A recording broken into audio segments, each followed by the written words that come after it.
So as the country now looks to see what happens from the 1st of June, let's raise some of the big questions right at the top of the show tonight. Lockdowns after lockdown, success or failure? Does India really need lockdown 5.0? Has the lockdown strategy outlived its utility now? Can India afford to lower its guard? Some of the questions I'm going to raise on the show today. I'm joined by special guests at the moment. I'm joined by Shamika Ravi. She is a member, or she has been a member of the Prime Minister's Economic Advisory Group, and she has tracked this lockdown statistically over the last couple of months. I'm joined by Dr. Vinod Paul. He is from the Niti Aayog and has headed the Prime Minister's COVID-19 medical emergency team at the Niti Aayog. So he's very much part of the decision-making process. And I'm joined by Dr. Ramanan Lakshminarayan, professor of Princeton, who has also tracked this very, very diligently over the years. So I appreciate all of you joining us on the show. Let me first come with the big picture, which I want to raise when I say, is it a failure or a success? COVID-19 in India, when lockdown 1.0 started, there were 657 cases on the 25th of March. By the time COVID 2 came, it was up to 12,371. Lockdown 3, the cases had gone up to 46,434.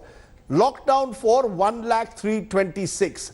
Now, as we approach the 27th of May, the numbers have gone up to 1,51,000. So, through the month of May, as you can see, the numbers have increased rapidly over this period of time in particular. Which brings me to the big question. Is this the right time then to end the lockdown or to relax or lower the guard? Dr. Shamika Ravi, why don't you take that first? You've tracked this over the days. Do you believe that there is any sign of the numbers slowly easing now? Well, Rajdeep, what we are talking about at the national level is that there has been a considerable slowdown in the total number, but mostly it makes sense to track the active numbers because India is seeing very large recovery numbers. And in terms of the growth of our active numbers, it had come down to doubling at 23 days, which means it had slowed down considerably. It had come down to 3% growth rate. But, in the last 1 week, we've had some reversal, which meant we went back to doubling at 14 days. Right. And today, after a week, we are seeing again that decline begin to happen again. So I think, at an all India level, trying to sort of read the trend and make sense of, national level sort of spread of the infection can be very misleading. So I think it makes sense then to look at the state level data. Let's look at that state level. Let me for a moment stop you so that you can tell us about the state level, because tracking COVID-19, Maharashtra, Tamil Nadu, Gujarat, Delhi, Rajasthan, 5 states account for 72% of the total cases. If I then look at cities, Mumbai, Thane, Pune, Delhi, Ahmedabad, Indore, Jaipur, Chennai, Surat, Kolkata, Hyderabad, 11 cities account for 61% of the cases, more than 93,000. Now tell me then, should the lockdown only focus, if there is to be 5.0, on these states and the 11 cities? Well, frankly, again, even states in India are very large, Rajdeep. I think, when you're talking about all of Rajasthan or all of Tamil Nadu or all of Maharashtra, it's important, therefore, something I've been talking about now for the last 2 months is that unless you have highly disaggregated local level information, I don't think even locking up cities also beyond so many days can become extremely difficult. So I think without that, highly disaggregated contact tracing information, which means exactly what is the level of spread. But it's very clear that Maharashtra has only grown in its share in the overall number in the country. If you consider that now it's beyond 1/3. So you're saying you need to look at this. It is almost 45%. Right. So you're saying you've got to look at disaggregated numbers, look at those states, within the states, which are the areas that have been the worst affected. Dr. Paul, let me come to you, because is that the way the government is seeing the success or failure of the lockdown? That the fact is that while the numbers continue to grow, the growth is largely in particular states or zones. Is that for you a source of comfort as you look to whether there should be a further extension in the lockdown? Well, this is a very important aspect to be understood, both nationally, from the national perspective, but also from the regional, district, and the city perspective. Both are important for us to appreciate before we move forward. Nationally, the big picture shows us that we moved from a doubling rate of about 3.4 days to over 13 days. So that's an overall impact. And this has prevented between 14 to 29 lakh cases to have happened in our country. That has been averted. We believe 37,000 to 78,000 deaths have been averted. And also, please keep in mind that 14 to 29 lakh such individuals are not there to be spreading infection further. That's your future. So that is true. And what has happened is that the steep rise in the curve at the start of the lockdown and restrictions has come down. It is steep, it is rising, but it is rising at a lower trajectory.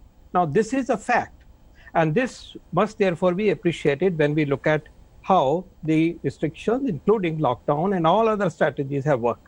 At the same time, the other aspect which is very important is that as a result of all this effort that the nation put out, the pandemic is now localized, as you evidently stated just now, to areas and states and cities in a finite number. At least today, it's not all over. You already made that point that a few cities are accounting for 66% of the cases.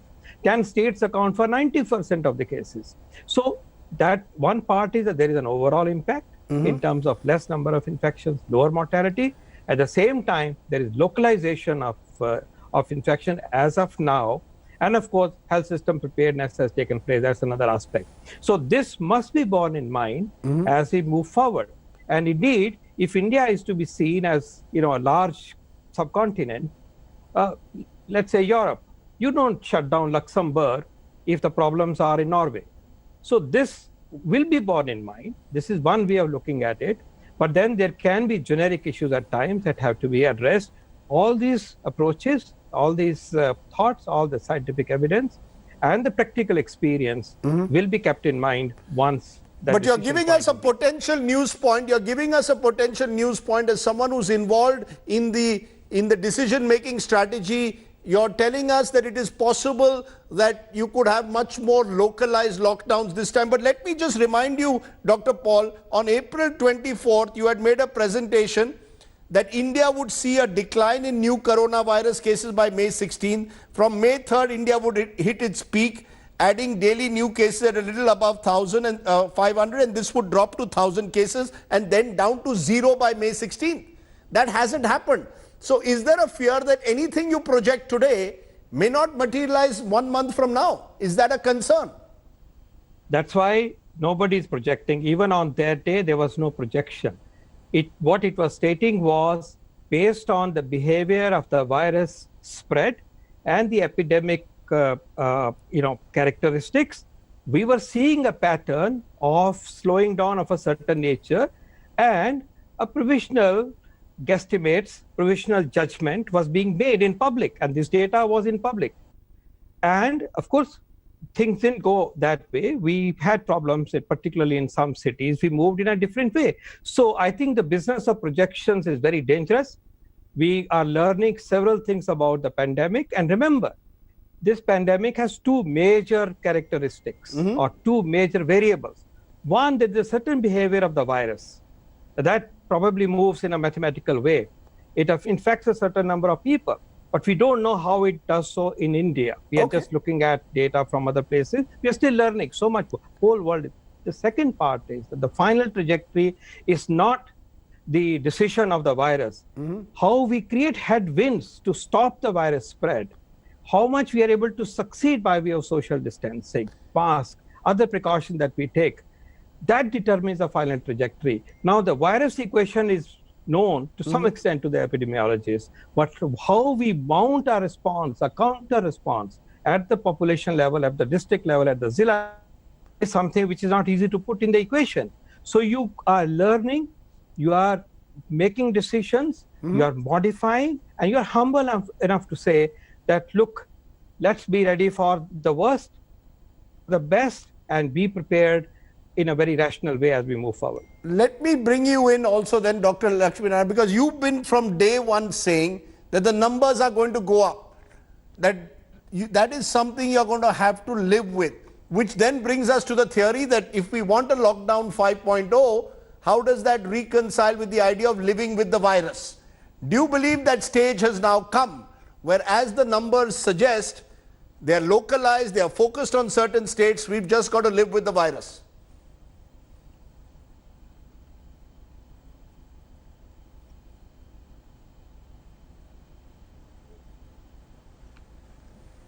Hello? Can you hear me? You know, someone else's voice came in the middle, Rajdeep. So I think I heard your question. Yes, go ahead. And see, the answer is, and I think I've said this right from the outset, right from the beginning, which is that the lockdown was meant to be a temporary measure. It was meant to be a way to push the epidemic curve out. There is no way to defeat a virus like this in a country like India. We are not New Zealand. We are not a small country. To be able to shut down the virus based on a lockdown, I think that's amply known to everyone. And second is, the lockdown is a very blunt tool to address it. You can't use your fine tools at short notice, therefore you go for the bluntest tool. And the lockdown was effective. It certainly pushed the curve out. I think you've heard from Shamika and from Dr. Vinod Paul that we've certainly seen a slowing down, which was the intended effect. I think without the lockdown, we would have seen a tremendous increase in cases. And my own view is that, in fact, even the numbers that Dr. Paul is saying are probably an underestimate of what we have actually averted. However, the way forward is that the control of the disease has to move from something that the government can impose with a blunt tool like a lockdown to really individuals and communities protecting themselves. And that will have to happen at this next stage. That's what people are calling living with the virus, so to speak. It doesn't mean that the lockdown failed. You know, maybe the lockdown went on for longer than it really should have. But at this stage, I think that if the size of the peak, where the epidemic goes, is determined entirely by how we behave. It's determined by social distancing. It's determined by bans on mass gatherings. It's determined by compliance. And I don't think the government can really mandate that. This is something that's going to have to just happen around the country. The second point I'll make is that there's not one epidemic. There's obviously, there's a Maharashtra epidemic, which will peak, probably much earlier in July, a Tamil Nadu epidemic, and a UP Bihar epidemic that would peak much later. And this is a function of when the disease entered the country. The states in which you're seeing the most number of cases now are states which had a lot of international travelers coming in or Indians coming back into the country. And this is where the disease spread from. The reason why you have it in the cities now is because that's where the disease first came in. The lockdown has slowed the growth in these places, but certainly the migrant crisis has certainly moved the disease into the rural areas as well. We will undoubtedly see that growing as well. But I would hope that there has been enough preparedness that has happened at this point in time that we can take this on, whether in the urban or in the rural areas, much better than we would have. Let me take that. Has the coronavirus cases, is that a risk, Professor Ravi, that is there, that it will move from the urban to the rural centers as, in a sense, this demographic shift takes place, migrant labor go back to their villages? Also, because take a look at testing. When you look at testing, Jammu and Kashmir, for example, seems to have, when we look at per lakh, tested far more than other states. Then you've got Delhi. Then you've got Tamil Nadu, Andhra Pradesh. When you look at testing per million, these are Rajasthan. These are the testing stats that stand out. Maharashtra is testing, but is not testing perhaps as much as some other states in terms of per million. And you've got states like Gujarat, which are now seen to be under testing. So is that going to be a critical factor as well? How much does a particular state test? Yeah. But the testing data really is the knowledge that we have in terms of what is the nature of the infection, Rajdeep. And, tests per million might be a bit misleading simply because the nature of the infection, it's not uniformly spreading in all these different places. So the way testing has been done in India is it's based on contact tracing. And so if you look at what has been happening over time, what we have seen is that in states like Maharashtra, Gujarat, and Delhi, over time, as test numbers have increased, the infection rate, meaning for every 100 tests, how many people come out positive, that number has only been rising. In fact, that number is now close to 13 in Maharashtra, while the all India average is around 4%. Now, when that keeps increasing over time, for every 100 tests, you're getting more and more people coming positive. It just tells you that the infection is way ahead of your knowledge. Mm-hmm. But many states like Rajasthan, MP, UP, Karnataka, they have really managed to lower this infection rate with more testing. But you've got a Bengal, you've got a Bihar. These are the worst testing states, and you've got the fear, therefore, that if and when they test more, what impact will that have on the larger numbers? Should that be a concern, as I said, as the shift takes place from urban to rural India?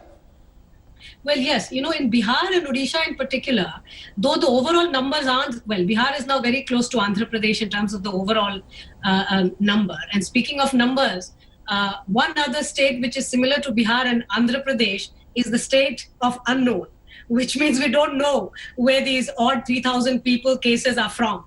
That is the nature of the data we are talking about. But, in West Bengal, with more testing, the infection rate itself is showing a decline. Mm-hmm. And now it's close to 2%, which means, the contact tracing is of the nature where they're actually able to capture a great number of people. But this infection rate is just rising in Bihar and Odisha, and it's now close to the all India average, while they were much lower just two weeks back. But going back to your basic question, that is the infection spreading to the rest of the country, to the eastern states, etc.? Yes, it is.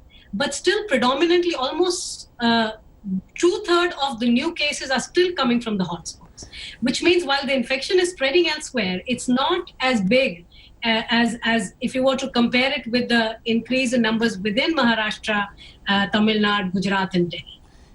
Which brings me, Dr. Paul, to the question that maybe the time has come to slowly withdraw in a gradual, calibrated manner the lockdown. Take a look, for example, Dr. Paul, at recovery. Recovery in Maharashtra now is 31%. Recovery in Tamil Nadu is 53%. In Gujarat, as per the figures, 48%. Delhi, 48%. These are the worst hit states. In the worst hit states, recovery numbers are also steadily rising. Mortality rates also seem to be relatively under control at national level at 3.01. I know it's high, but it slowly seems to showing signs of coming down. If you look at the COVID deaths profile, Dr. Paul, 0 to 15 age group, 0.5%, 15 to 30 age group, 2.5%, 30 to 45 age group, 11.4%, 45 to 60, 35.1%, and 60 and above is 50%. So at least half the number of people affected are over the age of 50, particularly those who've unfortunately died. So I just want to understand from you, do these numbers suggest that maybe the lockdown has outlived its utility and we now need to sort of move to a post-lockdown scenario? So 2 points. One, that one of the profound goals of our strategy is to make sure that the deaths are minimum possible. And so far, we are doing reasonably well. We can do better and we should do better because deaths, the incidence of deaths tells us how effective we are in responding to a situation where the patients become sick and how the health systems respond. So lockdown or no lockdown, controlling the number of deaths through prompt response, timely treatment, effective treatment, partnership of public and the private sector for healthcare response is vital. Mm-hmm. So that has to be seen in a way independent because it doesn't matter whether we are in lockdown or we are not in lockdown. Without restrictions, the numbers would be high. So therefore, the preparedness level has to be much higher. Now, your point about how if things look good, what should be the strategy? I think please keep in mind that we are dealing with, as Shamika said, multiple, and Ramanan said, multiple outbreak shades, many shades of gray in a way, many shades of pandemic in a state. So what you decide for, a state like Maharashtra or a city like Mumbai will be quite different from what you do in Himachal Pradesh, for example, or even in Bihar at this point in time. And we have learned this over a period of time, that this is the way the pandemic is behaving. And therefore, the decisions that are taken in terms of making relaxations more liberal or more conservative would depend on this kind of thinking. So is it much more Certainly, state you can specific? see, And are you telling me that therefore the strategy now, from now on, is much more state specific, much more district specific as well? I think it already is state specific. There are, in fact, there is a considerable relaxation. The generic restrictions are relatively finite, and then the states have flexibility to do more in certain areas. Those guidelines are available. So the states are already taking these decisions, and you can see how some states are being different from others. There is no doubt about it. And it is clear, therefore, that depending on the situation prevalent in a district or a city or a state or a geography, there has to be a nuanced approach in terms of what we do and what we do not do. At the same time, we are watchful that the illness levels do not breach the system to look after. And that is a very important metric that we need available for us to be able to respond optimally, so that the deaths are minimal, the morbidity is minimal, and things don't get out of the hand. And that is something that defines our overall approach. Very, very important. Is that therefore the key, Dr. Lakshminarayan, going ahead, keeping mortality rates down? That when we judge the success or failure of the lockdown so far, when we even look ahead, it all is now based on keeping mortality rates down. Now, even at 3%, some would say that's very high, given the fact that if the virus spreads further and the number of cases get infected, 3% will be a large number of Indians. No, absolutely, Rajdeep. I think we should be absolutely focused on mortality and the strategy from everything, starting from testing. Today, we spend a lot of time testing people for, who are asymptomatic, trying to control spread from them, and that's what we're using our RT-PCR for. I would advocate for actually targeting the testing to people above the age of 60 to make sure that even people with mild symptoms are being able to be brought in early, given the care that they needed, so that we prevent the deaths in that age category. Our testing strategy has to match our public health strategy, and the public health strategy, which was focused on this idea that there was no community transmission, has been sort of, not really focused necessarily on where we need to now transition into, which is on reducing mortality. I think the other part of this is also related to, as Vinodji said, this is not a state level, even a district level. This is probably down to a neighborhood level strategy that you need to contain at really that level. And really the centerpiece of this entire piece is going to be how we leverage testing. Let's not over-focus again on just sheer numbers of tests. Sure, it's great to have numbers of tests, but I don't think India can just, go up to 1 million tests a day. It's just physically impossible for us to do that. But given the numbers of tests that we have, we should be using pool testing, we should be using serological surveys, we should be using very targeted testing to go after what we really want. And that is really to make sure that the fewest number of people die from COVID. And I also think it's time to think beyond this language of the lockdown itself, because we're not really in that sort of a lockdown that we sort of started out with. I know the word lockdown is used, but I would think the next stage is not really lockdown as much as it's really community level fighting COVID. And that responsibility has to be visibly given over to communities, to states, to districts, to really formulate their strategies on. So I would say the language of how we handle COVID going forward has to also enter this post-lockdown, mentality. And there's really no other way. We can't use lockdown as our language, for the next 6 months. And we're going to have to live with this virus for at least 6 months, if not much longer than that. Let me therefore ask you, Dr. Paul, what do we expect in the next 4 days? A further extension by a fortnight? I would not like to comment on that. This is based on several considerations. I have tried to explain the principles behind the approach that the government has taken. We will take a collective decision which is in the best interest, keeping in mind what we have learned so far, and also keeping in mind how to keep India safe. Dr. Ravi, what do you expect? the lockdown to be extended by another fortnight, or a much more restricted lockdown to a few states that are most vulnerable? Well, Rajdeep, it depends on how much information the government has. I mean, it's very conditional. The less information it will have, the chances that it will be a lockdown over larger areas. Because to fine-tune the lockdown to localities, as has been suggested by everyone in this panel, will require locality-level information. So, but we've had 2 months to get that. We've had 2 months surely to get that information now. Yes. The only thing is, I mean, you know, there are multiple sort of battles being fought simultaneously. Infection happens to be one of them. You know, the state capacity is a parallel constraint that you have to appreciate. And particularly when it comes to data gathering, data tabulating, aggregating. I mean, there is a lot of capacity constraint, I think, at different state levels. Even the death rate, I mean, you know, it's one thing to say, of course, we all want to keep the death rates down. But Rajdeep, one thing that you forgot to mention, and I think it needs highlighting, is, you know, there are enormous variations in the death rate. I mean, if you look at the case count, then Tamil Nadu and Gujarat have very similar case counts.